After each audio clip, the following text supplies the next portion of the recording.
Welcome back into the Lions 24/7 podcast. I am Tyler Donahue. He is Daniel Gallen, and he is down in College Park, where Penn State just dismantled the Maryland Terrapins 51-15. We talked about it coming into the game, where it just felt like this program was at a pivot moment one way or the other coming into the first week of November, and the way for them to really declare where they were as a program here early in November would be to go and beat the living you-know-what out of the Terrapins. That's exactly what they did, Daniel. It was best-case scenario as a Nittany Lions fan, I think, out there, among fans out there, when you're trying to imagine how this one might play out. You wanted to see Drew Allar put together a complete performance. You probably got his best performance of the season to date, and it was on the road. You wanted to see this defense bounce back from what was their most underwhelming effort thus far against Indiana. They were creating havoc all day long, 4 takeaways on the day against Maryland. And more than anything, you wanted to see Penn State impose their will, look like they belong among the elites in the Big Ten conversation and in that college football playoff conversation before Michigan comes to town, because that's not the right time to get right. Penn State, by all intents and purposes, today seemed to get right, Daniel. We thought last week against Indiana was going to be the get-right game, and it turned out that a trip down to College Park was all that Penn State needed to kind of, cure for the common, whatever ailments that Penn State is dealing with right now. But I think that when you envision this game as a Penn State fan, I think everything really went to script. You emptied out CQ Stadium when at the beginning of the game. I didn't see I forgot to check the announced attendance, but it was announced as a sellout. You empty that student section by the end of the third quarter. You empty the rest of the stadium by the end of the fourth quarter. You have all your Penn State fans who made the trip down here start to come down and make their presence felt a little bit. So I think that this is what you kind of envisioned your perfect trip to College Park to be if you were a Penn State fan, if you're part of this Penn State program, and that's what we got from the Nittany Lions today. They've had a lot of fun on their trips to College Park. It's been blowout after blowout after blowout. I know that it was closer than the final margin looked last time they went down there and got the late pick 6, but they have had some shellackings, some embarrassing moments for Maryland. And we talk a little bit coming in with Terps insider Jeff Erman from our 24/7 Sports Network about what a spiral might mean for Maryland and Mike Locksley. They are officially in a spiral. They will go to Nebraska next Saturday. That is not a gimme anymore, if it ever was, against the Cornhuskers. And then they've got Rutgers to close, and before that, they've got the Michigan Wolverines to take on. So very much in play is the prospect of 5-0 to 5-7 for Maryland. What we did see today from Penn State was them stopping any notion that they were going to enter a late season slide. We had questions last year after they picked up their second loss of the season against Ohio State, because it always seems with this team's mindset and psyche late in the season, it seems to stem from the Ohio State matchup so often. Last year, we wondered how they'd answer the bell. They won 4 in a row. They locked in an opportunity to go to the Rose Bowl, and they put away Utah, top 10 opponent in that matchup, and springboarded their way to 2023. Now here they are again. They don't have that second loss. How would they react to the Ohio State win? Well, not well, but James Franklin wanted to say, hey, we got the win. There's a lot of teams that don't survive moments like that. They got to 7-1. Now they emphatically get to 8-1, Daniel. And I think before we get to the details, the nuts and bolts of this and some of the individual performances, big response overall from the staff, from the players, from everybody, because this was a really buttoned-up performance in all 3 phases of the game for the most part. Even when you got Toalia Tagovailoa going out and getting 17 straight completions, including number 17 being a touchdown. Even while that's all happening, Penn State firmly in possession of momentum, control, whatever you want to call it, every step of the way, in a way that we hadn't seen from them in a long time, it felt like. It was definitely their most dominant performance that we've seen in a while. I think that coming out of the Indiana game last week, even though it was a win and it happened in pretty exciting fashion, that was really too close for comfort for a lot of people. I think, within that building included, especially talking to players on that defense. But I think Penn State came out today with the goal of really asserting themselves, of kind of dictating the terms of the game. And then when you look at what they were able to do, those 2 Maryland touchdown drives got aided big time by Penn State penalties. I think Penn State did a good job of keeping Maryland in the game as much as Maryland was even in the game, which was not much. So I think that that's something when we hear from James Franklin on Monday now, and he's talking about the different phases of the game that they won. I think the penalty battle is definitely something that will come up as a learning spot or a sore spot for him. But I think that Penn State just put together a very complete, a very total performance. It's really hard to come out of this with any question marks, I think, in terms of what the Nittany Lions did today against the Terps. And I think that Penn State kind of did what it was supposed to do against a team that, of Maryland's standing, or where people think Maryland belongs in the Big Ten pecking order. So I just think that we saw a very thorough performance today from Penn State. Obviously, they'll have areas where they want to get better, but I think all in all, this is what you wanted to do in this week in College Park. Now, there's a lot of directions we can go from a positive path, and it feels like a lot different than the last couple post-game podcasts where it's been more of an airing of grievances of sorts because of kind of the autopsy that we had to deal with, even against Indiana, even in a win. This time around, you got to start with Drew Allar, and a guy who through his first 3 road starts, it was under 50% cumulatively completion, 2 total touchdown passes. We know what happened last time against Ohio State. No first downs through 57 minutes of football. This time around, he was slicing and dicing on a lot of third downs, 2 big pass completions on fourth downs. And by the way, this team's at 85% mark on fourth down attempts this season. I think the number is now 15 of 18 on the year, twice through the air, and then 4 touchdown passes today through Drew Allar. So he doubles his in one game here. He doubles the past season cumulative total of touchdown passes in road performances. He's right around 75% completion on the day, 25 of 34, 240 yards, and those 4 touchdowns give him 23 total scores on the season versus that 1 turnover. Daniel, he was playing different. I know you caught up with him in post-game. Mark Brennan has some video over at Lions247.com. You're having an article up on the site. Curious what stood out. Does he seem like a different player? Because he looked like a different player when we watched him just working his way against this Terrapins defense. I have the quote from Allar up in front of me right now, and he was asked about his comfort and his confidence coming into this game, and he said, quote, "I think last week at the end of the game, it finally kind of clicked for me where I was just out there playing, not trying to be perfect or anything like that." And I think that goes into what I think some people were thinking with his lack of turnovers, that he hadn't had any mistakes. He was trying to be really perfect. Well, he made a mistake and the world didn't end.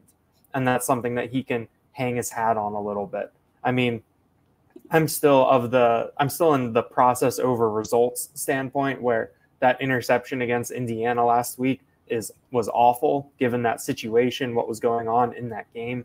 That's still something that you absolutely cannot do. But the way that he responded from it, throwing that touchdown pass to Keandre Lambert-Smith, getting out with a win, I do think that gave him something that he can really build on moving forward. And he built on that today. So I think to see him out there, I think we saw him throwing downfield a little bit more often. We saw him fit the ball into some tight windows. I mean, that touchdown throw to Tyler Warren in the back corner of the end zone, he threaded it between a ton of defenders. I know a Penn State fan who was down in that corner and was taking video on that play. And I saw that low angle from only a couple of rows back from the field. And it was a great, great throw. I mean, I think that's kind of what we envision from Allar. The 2 touchdown passes to Dante Cephas, where on the second he dropped it in the bucket. In the first, he put it where only Cephas could get it, and Cephas completed the play. I think that we saw Allar really willing to take some more chances. We saw him tuck the ball and run. He had a 21-yard scramble downfield on the 3rd down, and Tyler Warren brought that up after the game, and he qualified it by saying, maybe he should think about sliding. You can't take too many hits when you're the quarterback, but when the players on the offense see their quarterback running downfield, taking those hits, having that approach, that's something that resonates with them, and they want to rally around him. So I think that Allar, I don't think he was ever in a position that his teammates would doubt him. I think one thing that came up in talking to Keandre Lambert-Smith and Dante Cephas is that they kept being asked did you see a different Drew Allar this week during practice? Did you see this? And they kept saying that, honestly, they can't tell whether he's up or down. And I think that he was able to stay composed, have total faith of his teammates in him, and he rewarded that today. I mean, it sounds like, though, the source that is saying that there was something different about Drew Allar was Drew Allar. I mean, right? I mean, and so that's a pretty good source on the subject, as everyone else is trying to put their finger on it. And yeah, score another one for the interception conspiracy theorists, the people that will go to their graves saying that if Drew Allar had thrown an interception at some point against the Delaware Blue Hens, that he would have thrown 5 touchdowns in Columbus on the road, and they would have blown out the Ohio State Buckeyes that day. But we'll never know how that may have changed the trajectory. He holds that NCAA record for the most pass attempts to start a college career without an interception, for better or for worse, however it impacted his psyche to this point.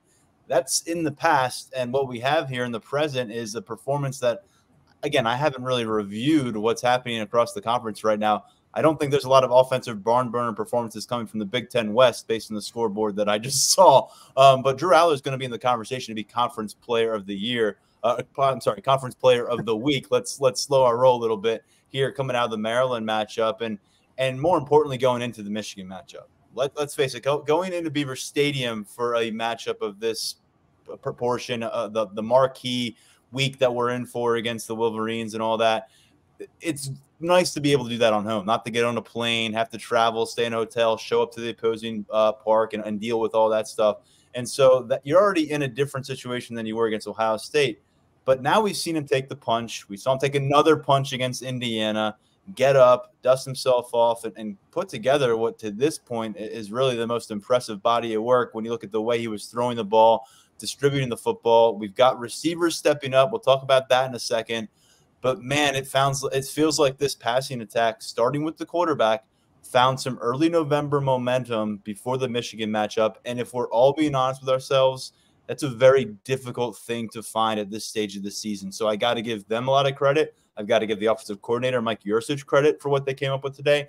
Can it carry over against a much tougher opponent, Michigan? Well, we'll get an answer on that in 7 days. But they had an answer today, and there was a lot of questions around this entire situation. I think when you're talking about that, the place you have to start is with Dante Cephas. We'd been waiting and waiting and waiting to see this kind of performance from him. And even though the yardage is pretty modest and the average is pretty modest, 6 for 53, you got those 2 touchdowns, and neither of those were easy catches. The first one was initially ruled incomplete, and then they reviewed it, ruled it a touchdown. From my point in the press box, I thought he was in from the jump. You never know what you're going to see on replay, though, or what the officials saw. But I just think to see him really be involved in the offense, you don't have Harrison Wallace, who had kind of served as a pretty reliable option for Drew Allar. And I thought we saw Dante Cephas step up and kind of be that guy today. And I think that that's something that Penn State really, really wanted. I think that something we heard from the other players that we talked to after the game was the acknowledgement that it's not always as easy for some people as it is for others. Coming in as a transfer, that transition, it's different for everyone. They acknowledge that a lot of people thought this would happen quicker, but it's different for everyone. And it seems like the light is kind of going on for Dante Cephas. I think that, your piece on Friday was pretty prescient about what he could mean for this team, especially given these circumstances and the type of player he could be. And I thought that he did a good job of coming out and showing that. So I think the key now for him is going to be, can you do this against Michigan? Can you do this against one of the Big Ten's best defenses, as opposed to a Maryland team that is reeling right now? So I think when you look at the passing game and who stood out today, Dante Cephas is that headliner. Finally got what we thought we would from him, and it really, really helped. Credit to Cephas. This was clearly a moment for him, stepping up and speaking with the media for the first time since early August. That doesn't happen by accident. He was going to have a significant role in this matchup. No Harrison Wallace, as we expected. He was out. So is Chop Robinson. We'll talk about that in a bit. We'll talk more about the defense momentarily. But, yeah, this is a huge storyline because James Franklin said it. The quote, I wanted to pull it up here. He says, quote, having another guy that people got to worry about on film, it changes everything. When there's one guy that people are concerned about, a lot of defenses can figure out a way to make that challenging. I mean, that was part of his answer to the Cephas question today. And you don't have to read between the lines. That's why they found themselves in a very challenging situation.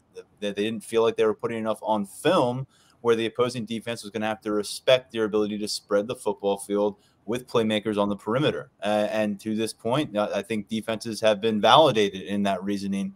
Now with what Dante Cephas does, I mean, he didn't catch more than 2 passes in a single game through the first 8 contests. He was out there. He was active. He started, I think, 1 or 2 of those, or he was out there very early in a few of them. Yet here he was, 6 catches, 53 yards, 2 touchdowns, very impressive, tough catches along the sideline, showing that trust in Drew Allar. And he opened up a little bit this week about him and Drew Allar being assigned as weightlifting partners this summer upon his enrollment. And you understand why the Nittany Lions will be motivated to get those 2 together. But here we are, Daniel, and it wasn't just Cephas, but you've had Caden Saunders getting some early run and Omari Evans catching his first pass from Drew Allar since 2022. You had just a bunch of different guys actually getting involved today. Obviously, the story is Dante Cephas, but I think they kind of shook things up from a personnel standpoint after going really tight with their plan last week. We didn't see a bunch of dudes. They didn't get production. Cephas was the storyline here, but I'm really curious as they work their way through the film here and figure out, who earned a bigger role or who earned their opportunity to remain against Michigan, where I think it's going to tighten up again. They're in a different spot. They are in a different spot right now, and Dante Cephas is a huge part of the reason, but he delivers and Drew Allar delivers, but I think it goes beyond that. Do they have some more pieces that can step up here in November? Because the opportunities are there right now.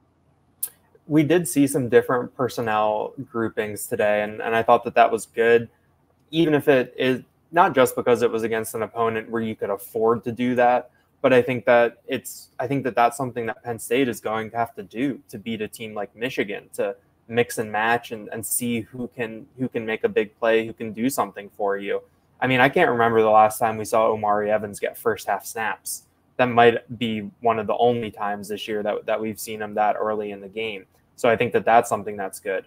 We saw Caden Saunders get some run here and there. I think his snaps were a little bit more scattered, but we saw Drew Allar take a shot to him in the end zone during the game, and the defensive back made a really, really nice play on that ball. It was a good throw by Drew Allar, throwing it up, 2 guys trying to make a play, and the defender got it. So we're seeing some different things from Penn State. We saw Liam Clifford was the first slot in the game.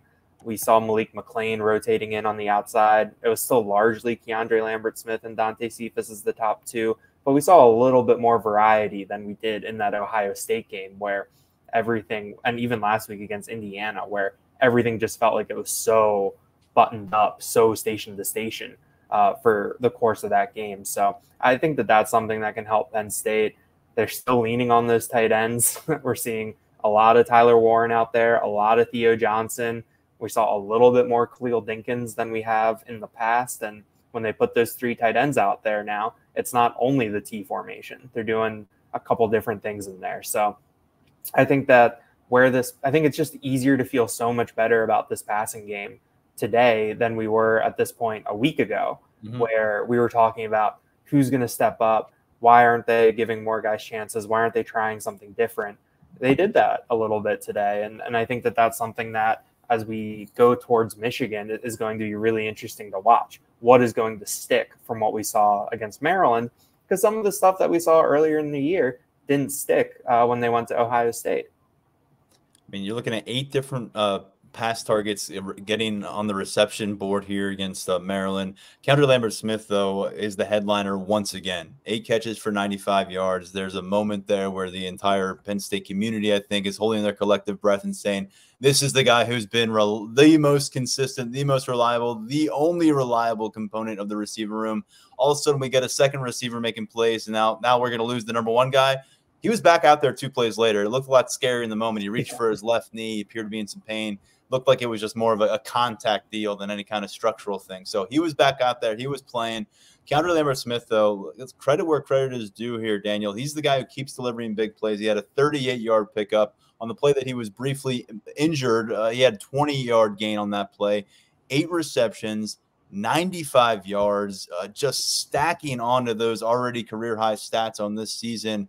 And as he gets other components in this passing game, you start to wonder, well, what does Keandre Lambert-Smith, with threats around him and respected threats by the defense around him, what does that free him up to do? Because let's face it, the best wide receivers out there in the country that we talk about, a lot of them are in offenses where there are other showcase pieces that can take some of the heat off of them. And to this point, it's been really a one-man show at receiver.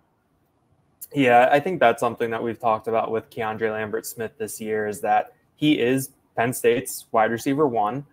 I think that he would be wide receiver one at a decent number of programs around the country. But at the same time, he's not one of those transcendent wide receivers. He's not Marvin Harrison Jr.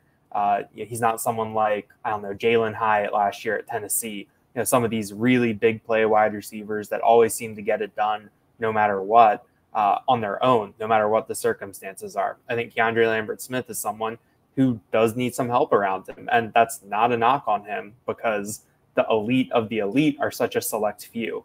And I think that, and the way that this Penn State passing game is set up, they want to spread the ball around. They don't want to be relying on only one wide receiver. So I think the fact that you were able to see Dante Cephas step up, Tyler Warren was someone who needed a lot of attention from the Maryland defense today. I think that really benefited Keandre Lambert-Smith and put him in a position to make plays. We know what he can do when he gets the ball in his hands, and we know that he can get vertical. I thought he might have had another long touchdown when they ran a slot fade or a slot wheel. Drew Allar threw it up the left side, and Lambert-Smith, I think, lost it again or turned the wrong way coming out of his break and just couldn't find it. He was mad at himself for that one. You could see he felt like, if he had made a little bit of a different adjustment, that could have been a third huge big gainer on the day. Exactly. And so I think that Keandre Lambert-Smith can be a really, really productive and a big-time playmaker when he's in kind of the right situation and the offense is really clicking. And so I thought that it was really good to see him make some catches today, avoided those big drops that pop up every once in a while. And, maybe he's someone too, just like Drew Allar, who appears to have built off that ending against Indiana. Maybe the same holds true for Keandre Lambert-Smith. I think there's some sentiment that, okay, you know what Keandre Lambert-Smith is. You know his ceiling as a number one receiver. I disagree, because you don't know what he looks like when there's a legitimate number two or even a number three receiver rounding out the situation. And now you've got Theo Johnson continuing his hot streak, finding the end zone again. 2 more touchdowns for this tight ends group. And by the way, I think Tyler Warren, I'm missing a touchdown. 3 more touchdowns for this tight ends unit. As Tyler Warren scores one, Warren could have had multiple touchdowns. I think that if you're looking at some of those replays on passes to the end zone, but he finishes with a score. He's got 6 on the season now. Theo Johnson has another touchdown. He has 4 of them. And I said Dinkins scored a touchdown. That's my bad. He had that big gainer. All he did before this was score touchdowns. All he does, though, is catch passes on 4th down, right? 3 catches on the season, all of them 4th down. He had 2 for touchdowns earlier this season, including last week. And then this one on a 4th and short picks up 16 yards, one of those 2 4th down conversions through the air. What is one of those kind of statements from Penn State's offense is they were running these long, time-consuming drives with the lead.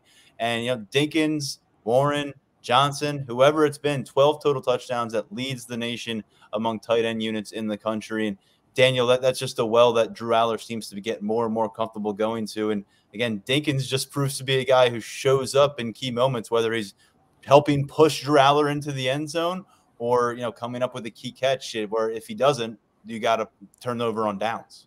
The trust is really there with the tight end group. I know that it can get a little frustrating sometimes to watch so much of a 12 personnel group, and that it doesn't really have the explosive plays. It can feel very station to station, just kind of constantly hitting singles and whatnot. But I think that this is a group that has shown that they can hit doubles, they can hit triples. Tyler Warren dropped the 1 touchdown in the back of the end zone on what would have been a really, really nice play. He was also targeted by Keandre Lambert-Smith on that double pass attempt. I think after the game, shy with Keandre as a passer, are they? They want to make sure everyone knows that they think Keandre can throw the football. I mean, got to give something to think about anytime you throw it out to him wide. But Keandre Lambert-Smith, I don't know if Warren was the really the right read on that, because I think Cephas was open up the left side. I'll have to go out and watch it again. But I think Lambert-Smith after the game said that he was pretty mad at himself for that one too, and he thought it would be a touchdown if he hit Warren running there. So he thinks he's a very good I mean, and to this point, he's proven it. But Keandre Lambert-Smith, he thinks he's a very good quarterback. I think it's going to be a situation similar to Allar, where once Keandre hits one, then he'll really be off and running, because it's been a lot of closer. And I mean, that Ohio State game probably isn't making his sizzle reel for his career as a passer, but it's just kind of something else. And I think that at times it can kind of be like, Drew Allar is supposed to be this transcendent talent. Why are you letting anyone else on the field throw the ball? But it's something else. And I think that maybe you try this enough time. We saw it hit against Michigan State last year. So we know it's something that they can do. All right. Speaking of taking the ball out of Drew Allar's hands, I want to talk about Bo Prabula and that package in a second. But a couple of stats before I forget to mention them, just about where Keandre Lambert-Smith is now in his career, year 4 with the program. Let's remember, he was a big-time recruit out of Virginia. Bunch of programs were all around this kid. But through 33 games in a Penn State uniform, and that's going into deep into last November, 24 of those he started. He had 3 games in which he went 70 or more receiving yards.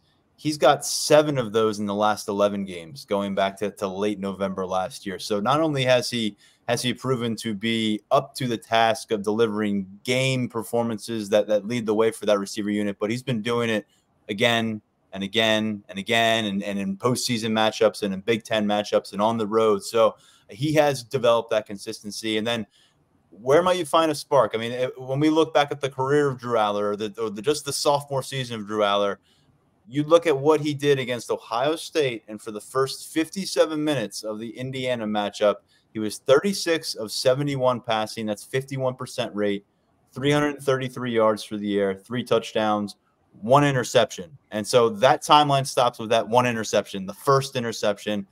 In the ensuing 5 possessions, so the final one, the winner against Indiana, and the first 4 against Maryland, where they buried the Terps and set the tone, he was 15 of 18 passing. That's 83% for 192 yards and 4 touchdowns. So, look, does that hold up against Michigan? Does it carry over through the rest of this month? Do we point to it and say this is a defining moment? I don't know, but in this this pocket of time, Daniel, sure sounds like this. It seems like this offense found its footing, found a grasp, and avoided some kind of slippery slope situation, avalanche situation, whatever you want to call it, heading into a matchup against Michigan. And a key part of that as well was something we discussed in the pregame show. Feed Fat Man. 14 carries may not sound like a lot, but Kaytron Allen turned them into 91 yards. That's 6.5 yards per carry. This is the kind of guy we saw last year breaking down defenses over the course of matchups with his buddy Nick Singleton. Another underwhelming day on the ground, 8 carries, 20 yards. That's 2.5 yards per average. But to our point, they leaned into Kaytron Allen on the ground. Singleton popped with another 50-plus yard kickoff return. That's the second time he's done that in consecutive weeks. It did set up a touchdown, but Allen's the man right now. It feels like they need to ride to the end zone, wherever they got to go. That 10-yard run for the touchdown, he took the entire Maryland defense with him. He had a 19-yard run in this game as well. He also caught a pass in the matchup, but it certainly feels like Kaytron Allen is getting going, getting rumbling, and asserting himself as the prominent figure on the ground for Penn State here in crunch time. Kaytron Allen is the hot hand, and I thought that this was the type of game that he could really, really be valuable. I thought that when we got to the second half, Maryland would be tired, and I thought that the game flow would be in a point where you had the position to really, really take their will away. And I think that that's kind of what we saw from Penn State on that play where they're pushing Kaytron Allen all the way in. I think that kind of defined the physicality and kind of the attitudes of the teams and where they are in both of their seasons. So this was a really good performance to see from Kaytron Allen. I think it's good that we saw the Nick Singleton kickoff return. It's still there. I don't know why it's not hitting during when the offense is on the field, but we know he has that juice. We know he has that speed and that power and those moves. But right now, I think that Kaytron Allen when you look at what's ahead for Penn State next week against Michigan and what is going to be what should be a very physical game where I don't think there's necessarily going to be a lot of possessions. I think there's going to be a lot of grinding it out. You look at Kaytron Allen, that is the perfect type of running back to bring into a matchup like that on a potentially cold November, late Big Ten late season game at Beaver Stadium.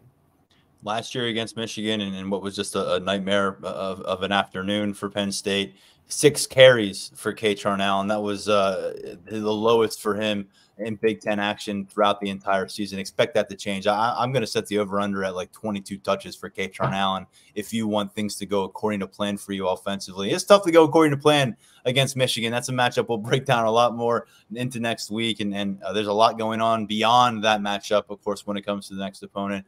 But focusing on this one, offensive line, we discussed them and certainly attached them to some of the funk that was happening offensively recently for Penn State. We've also got to say when things swing the other way, we got to tip our cap. 1 sack allowed against Maryland today, permitted Drew Allar for the most part to be creative in the pocket, to get comfortable in the pocket, to be confident as the game wore on. He threw 34 passes. He was sacked only that one time. We saw this team surrender 3 sacks against Indiana after only giving up 8 sacks for the first 7 games. Caden Wallace was back at right tackle. Continue to see 3 guards involved out there, and ultimately averaging on the ground with sacks taken out of the equation here. They were at 4.8 yards per rush on the ground. That factoring in Drew Allar's runs, which were key, and Kaytron Allen, of course. And so, Daniel, I think this offensive line also found a bit of something it needed, and it's going to face a huge challenge, a gut check, and really in many ways a defining moment for itself against Michigan in the way we're going to view that unit here in 2023. But it needed to deliver against Maryland, and you wanted to see forward momentum. And you probably got more forward strides than you even anticipated coming out of this matchup for that group. Certainly. I thought the offensive line looked really, really good. And I think one of those takeaways when you're thinking back to a game and you're unpacking it is that there were no moments where it was like, what's happening, or where you really noticed someone, especially in pass protection. I think that the only time that the offensive line really kind of came across was there was a penalty on Caden Wallace that proved to be a little costly, but it was just a really solid game up front. I thought that Drew Allar had a lot of time. He looked comfortable. That allowed him to make good decisions with that time that he had. It was just very, very solid. I think that group is really going to be tested. That interior, there were still 1 or 2 lapses, I think, over the course of this game. That's really going to be something to watch against Michigan next week. But I think that you feel really good about what you have on the edge. Caden Wallace was back. We saw him leave last week, wasn't listed on the pregame status report, and held down that right tackle job. I don't think we saw Drew Shelton on the field until really pretty late in the game. So that's good to see from Caden Wallace. And then on the left side, I mean, Olu Fashanu is just himself pretty much at this point in the year. You know what you're going to get. He delivers. You can kind of set it and forget it with him. So I thought the line played great. The real test, though, is it's going to be next week. It's a really, really big week for that unit. We've talked about it so much these past 2 years. It's been prove it from James Franklin. I think we saw them start to do that last year, but this is really where the rubber is going to meet the road.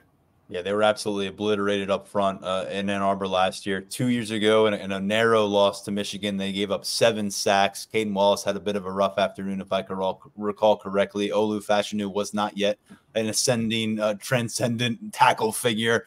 Now he is, and we'll find out what they bring to the table. But in this one, checked off a lot down that box, a lot of boxes off that list of what you're looking for from the offensive line unit against the Maryland defense that came into the matchup ranked second among all Big Ten defenses in sacks per game. It took a long time. Look, when the offense has a bit of a breakout moment here in early November, we got to give it its due. But let's get to the defense, because this was a really impressive. I mean, there was some penalties and some lapses there that led to some drives.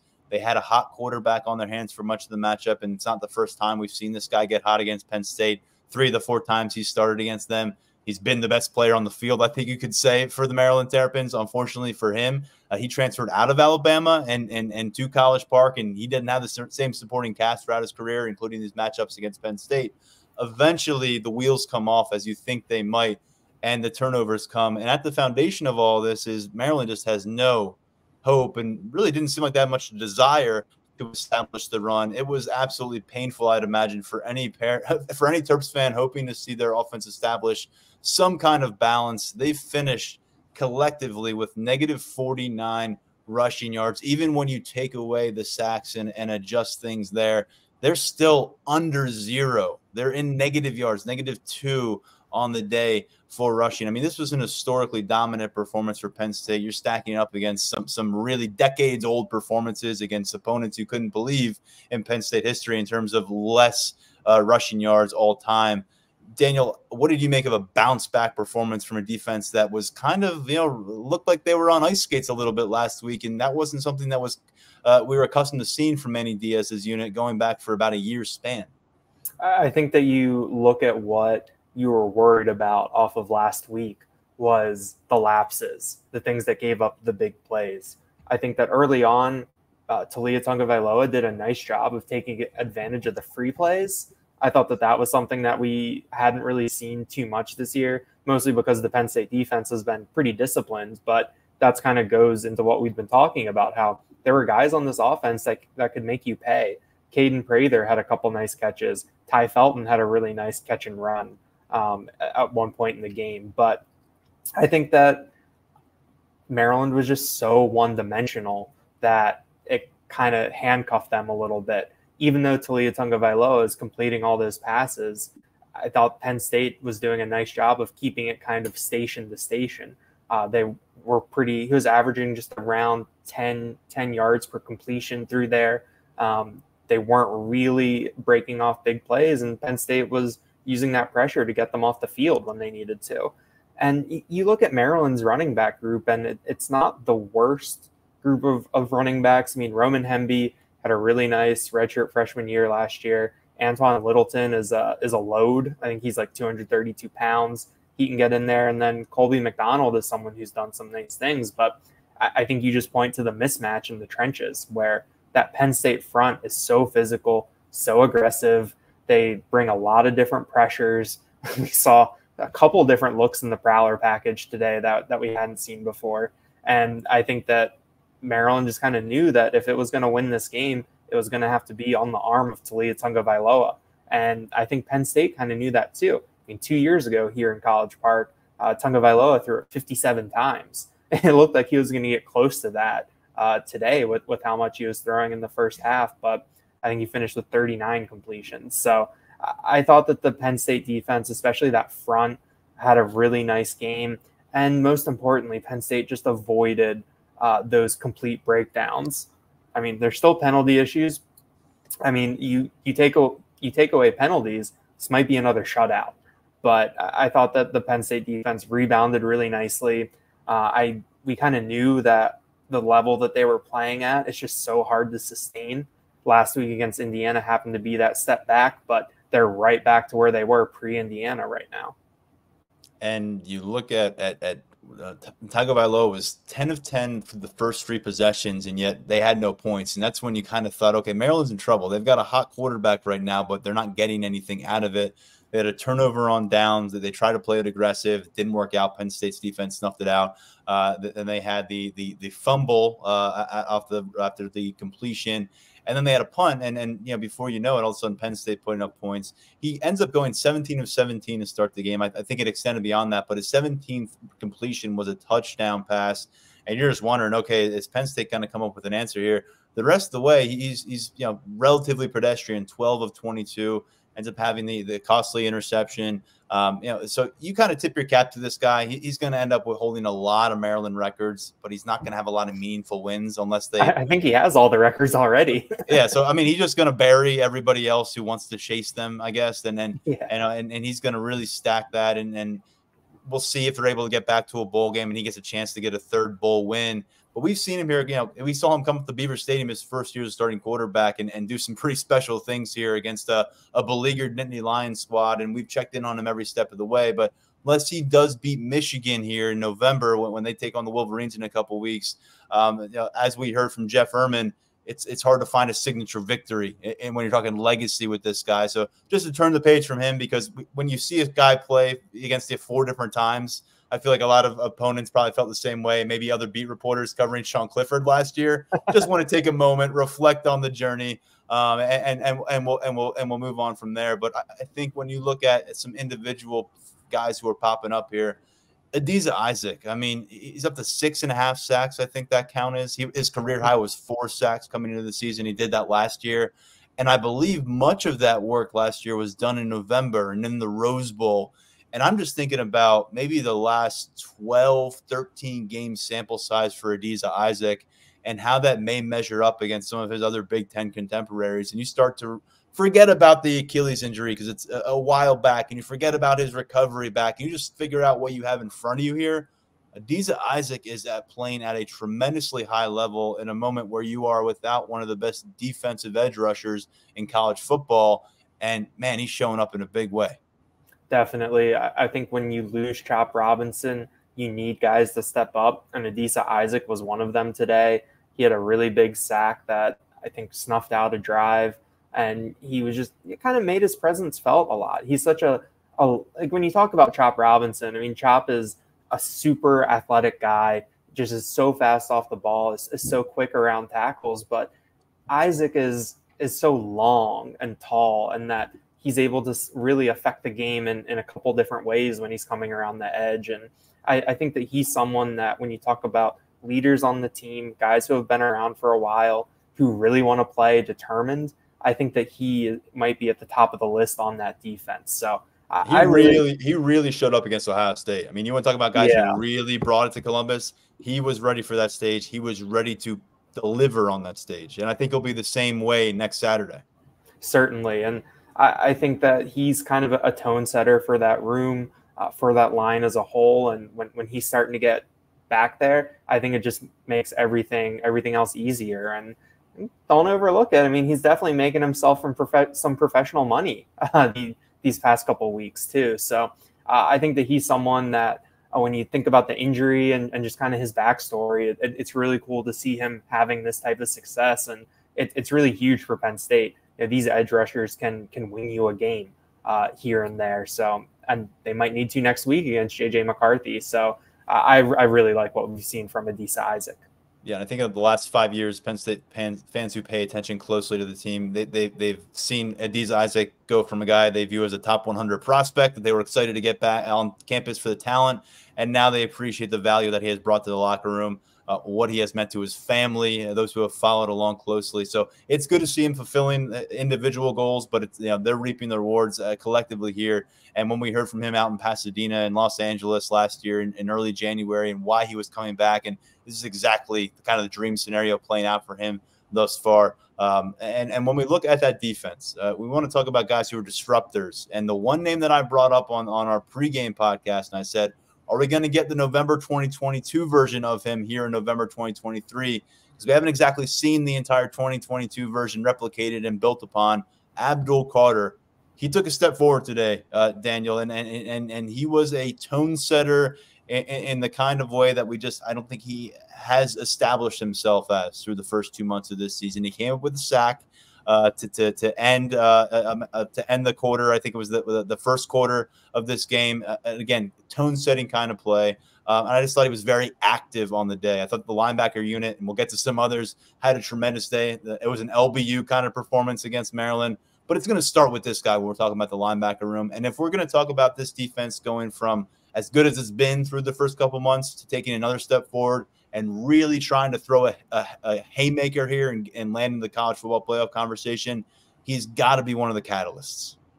It felt like Abdul Carter had been playing kind of passive through the first 8 games of the season, where you would see him around the ball a lot, but wasn't necessarily making plays. But I felt like today we saw a renewed aggression, a level of violence that we haven't really seen from him yet this year. I don't know what the catalyst for that was, but I think it's something that Penn State will definitely take. He had a couple of rushes out of the Prowler package where he just got off the ball so quick, and I think helped some other guys get some sacks, altered some plays, helped just make life pretty tough back there for Talia Tagovailoa. So I think that seeing Abdul Carter kind of click right now, I think that that's really, really good for this defense, because I think through these first 8 games, you're kind of looking for that extra element, that kind of nastiness, that mean streak, and it just hadn't quite come. I mean, I think that we've seen these defensive linemen show up. Zane Durant has big hits. Adisa Isaac's getting to the quarterback. Denai Dennis Sutton is making game-changing plays, but I think it's something a little bit different when it happens in space, or guys with real full heads of steam and are altering plays. And I think that we saw that from Abdul Carter today, and he almost had a pick six on a play where he jumped a route, came downhill. I felt like that's something we haven't really seen from him.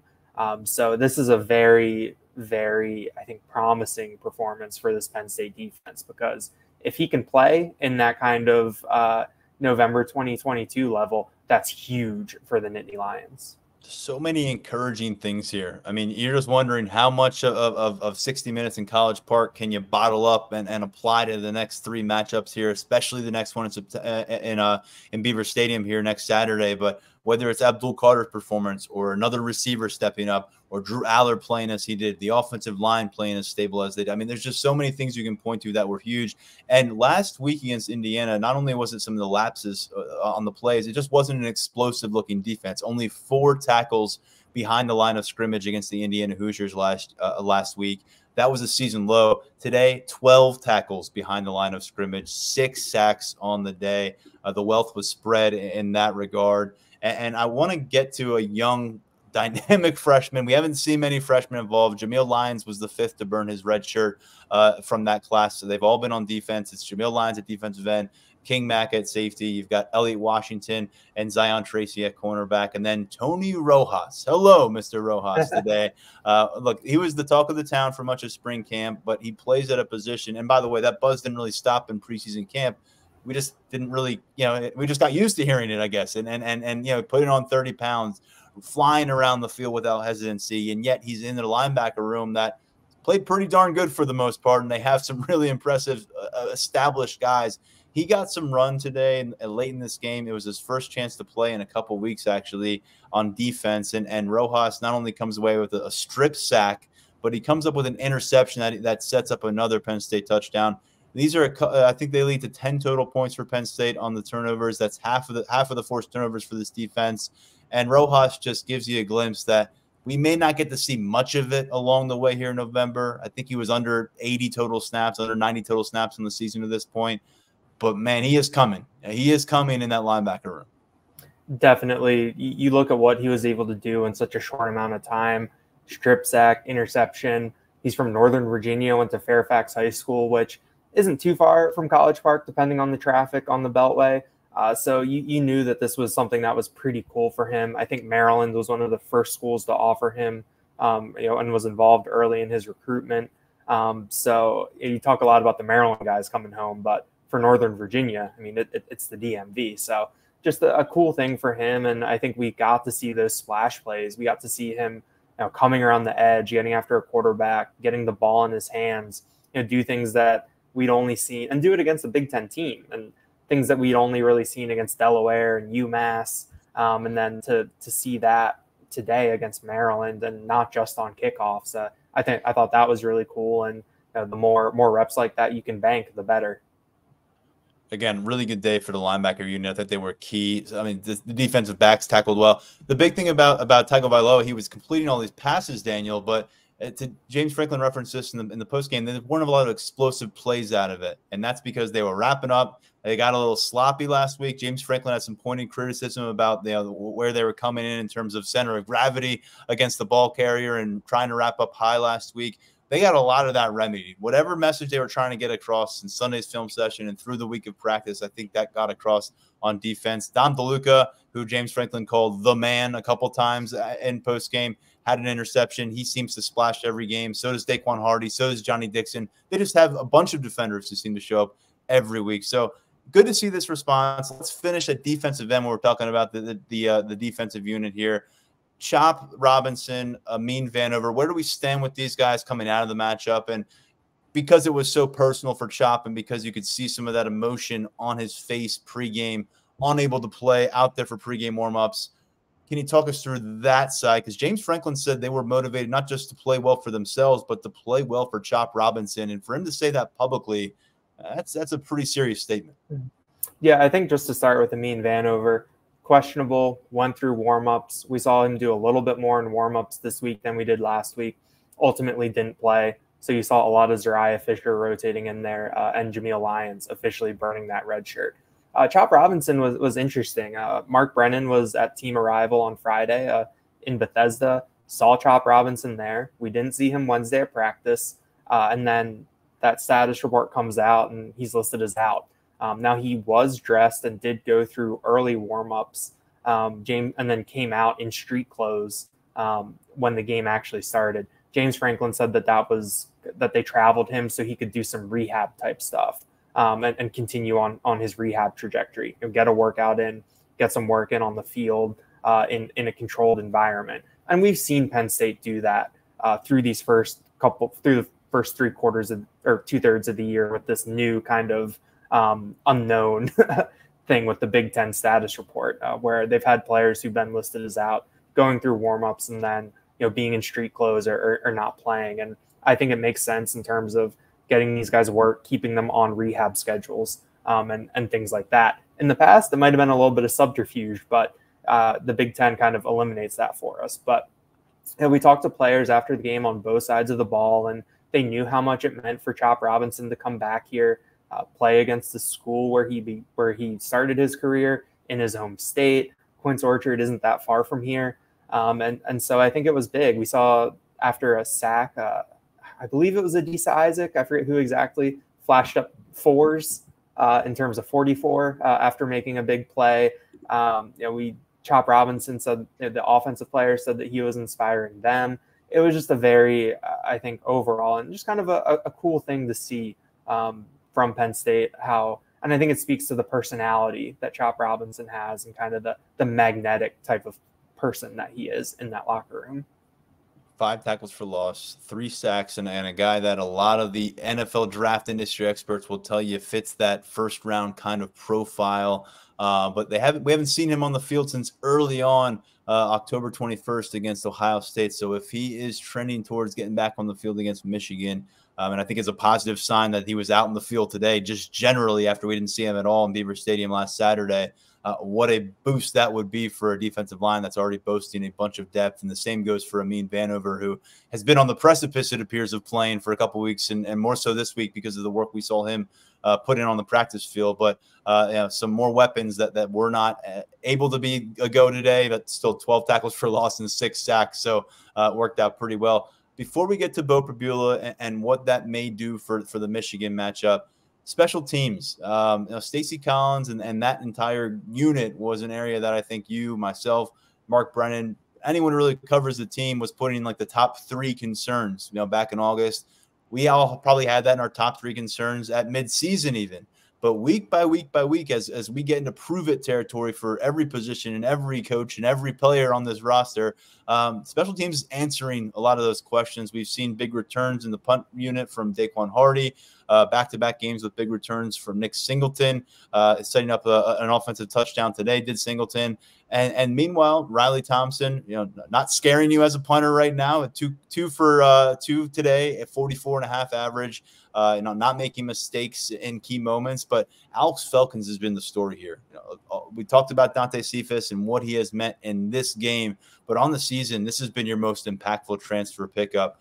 13 of 16 now on the season, Daniel. He played a lot of football at Columbia. He's that program's all-time leader in career points there at the Ivy League level, but he never converted 70+% of field goals there. And then you kind of thought, well, what does that look like when you throw him in front of 100,000 people in Beaver Stadium or send him on the road in a Big Ten matchup? And there's a lot at stake. And you're talking about college football playoff and conference titles and stuff like that. Alex Felkins has been phased. He is now 13 of 16. He made 3 kicks today. They were not challenging kicks, but they would be challenging for a lot of kickers, and we thought they might be challenging for this Penn State kicking unit. Instead, he has not missed from inside 40 all season long. He was 3 for 3 from that distance today, Daniel, but 13 of 16 on the season. He had 1 kick blocked earlier on the road this year, and he has 2 misses, that 1 from beyond 40 and 1 from beyond 50 yards. I mean, this guy is getting it done, and it's time for everyone, I think, to focus on it. You didn't need it today. It wasn't one of those down to the wire, win by 2 or 3 point situations, but next week very well may be, and Alex Felkins gives you some confidence there. I think at this point you can say that it's more than stability, that he's become a weapon. I think that's what you wanted to see after Sanders Sahadak missed those 2 from inside 40 against West Virginia. You were kind of like, all right, let's get stability. And now you're starting to see him as a weapon where when he runs out there, you're not really worried about it. I mean, 30, 35, 39 were his makes today. Not world-beating stuff, but you can't afford to leave those points on the field when you're going for, you're trying to compete in the Big Ten, you're going for a college football playoff spot, you're trying to beat Michigan. So I thought that's, he's done his job, and I think that's been big for Penn State. Last subject to finish here, teased it earlier, but Bo Pribula, we finally saw it. Mark Brennan called it with his bold prediction. He said this is going to be the game, and his logic made plenty of sense. James Franklin's been teasing this since spring ball, the fact that you could get Bo Pribula involved, not just in garbage time and mop-up duty, but in a situation in the flow of the game to kind of change the way the defense is approaching you. I think a lot of people came out of the Ohio State game, wondered why wasn't that the right time to do it. This was a time to do it because now you're setting the stage for a week of prep against Michigan, and I'd imagine their game prep has become a bit harder in recent days and recent weeks. So now you throw another wrinkle at the Wolverines staff. What do you make of Bo Pribula's usage in this game? I think James Franklin acknowledged himself it wasn't wildly productive. Pribula did score a rushing touchdown late in the game as the backup quarterback. That wasn't a special package role. It was just late mop-up duty. Again, he's got 4 rushing touchdowns now. But what did you think of seeing him on the field with Drew Allar and then seeing him take over for Drew Allar in a couple different snaps? I thought that Penn State deployed the package really well. They got down near the goal line, and you see Bo Pribula come on. Drew Allar goes off. So you're kind of like, oh, okay, we're finally seeing Pribula in the game in meaningful action. I think those are his first meaningful snaps of the year. But then after the one play, then Drew Allar comes back on. So you kind of ease into it, give one look that's new, then another look that's new. And while the play kind of got broken, I think you could call that a broken play, Drew Allar made the most of it and found Theo Johnson for that little flip. And I think that's something that played into Allar talking about playing loose, playing free, being able to just kind of make plays and not worry too much. But he had Pribula open on the backside too. So I thought that it was really good by Penn State to put that on film now and to do it in kind of a unique way. I thought that was just deployed very, very well. A nice job by James Franklin and Mike Yurcich to kind of show 2 different things in 2 plays to give Michigan something to think about. So we'll see what that actually looks like next week. I love that they chose not to unveil this next Saturday because they did that. And I've mentioned it a few times. Back in 2018, in that game where Trace McSorley set a Penn State record for most individual yards in a game against Ohio State, and then you lose at the end with the ball out of McSorley's hand. They took the ball out of McSorley's hand a couple times along the course of that game to get Tommy Stevens involved, I believe. And Stevens had missed a few games. He was injured in early September. We expected to see him implemented in that Lion package, and then it felt very forced, and it felt like it was forced on the big stage, the biggest stage of the season. Here, there were some moments where Pribula would like to have it back. I think he tripped over the cleat of Olu Fashanu trying to get to the outside on one of those runs. And there was a little bit of a scramble there on the play that led to the touchdown, although it led to 6 points. But you got through those. Now you get to have a conversation about everything as a staff, as a group of players. Is this working? Is this worth working? Putting investment into? Are we going to double down on this? Are we going to eliminate some of the wrinkles that we thought might work? Was there some things that we were surprised that worked a little bit better that we should expand upon here before Michigan comes to town?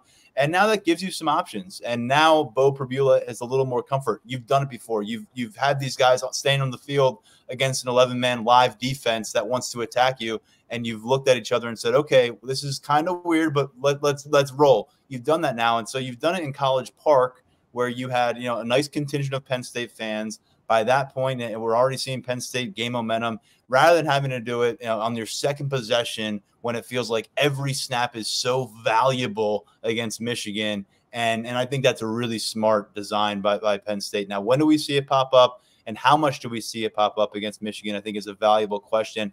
And if it doesn't work immediately against Michigan, say they get one play, two plays, and it doesn't produce, do they say, okay, that's it, we can't play with snaps like this? Or is it something that we see them give a shot gradually at different points of the game? Just some things to kind of chew over there. Daniel, we'll do the chewing here on the podcast and over at Lions247.com. Anything else while you're checking in from College Park before you hit the road tomorrow? We'll get you back on Monday with Mark Brennan to break down things in a lot more detail. We're actually going to start for the first time in James Franklin's tenure Monday press conferences. So we're going to shift things up a little bit. We'll hear from the head man earlier. But Daniel, before we say goodnight to the folks out there, or good morning to folks listening on Sunday, any kind of final thoughts here, final takeaways from watching Penn State put it on Maryland 51-15? Penn State did what it does when it comes to College Park, and I think that's what they needed to do, and it sets them up nicely for next week. It's a nice day for football, beautiful day, got a little overcast, but fun to be back at the alma mater and Penn State, and as a result that I think a lot of my fellow alumni are very familiar with. Yeah, we're still in the setting for one more year in college football where a second loss dashes a lot of hopes, peas in the pool, spoils the party. Even if you get to the Rose Bowl at the end of the year, it's still not quite fulfilling enough. So as long as you can delay that second loss, and I think a lot of people, even if you saw the delayed second loss today, but it was really hard to get there and it was clunky and it required late drama, wouldn't be that excited going into Michigan week. People would feel like Penn State was starting to line up to take its lumps next week.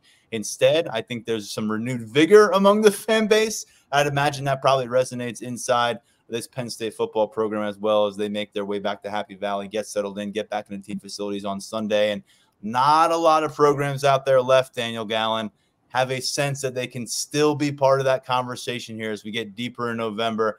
Penn State buys themselves another week, and they can buy themselves a lot more with the win next Saturday. But 51-15, Nittany Lions fans out there, a little bit of a cloud was lifted, I think, here on a Saturday. Maybe a big exhale coming out of this matchup, and now you buckle up and see what this team's made of once again come Beaver Stadium next Saturday, noon kickoff. We'll be back with another podcast on Monday. Between now and then, a lot of coverage coming your way at Lions247.com. On behalf of Daniel Gallen, on behalf of Mark Brennan and Grace Brennan doing the work on video and photography throughout this week down in College Park.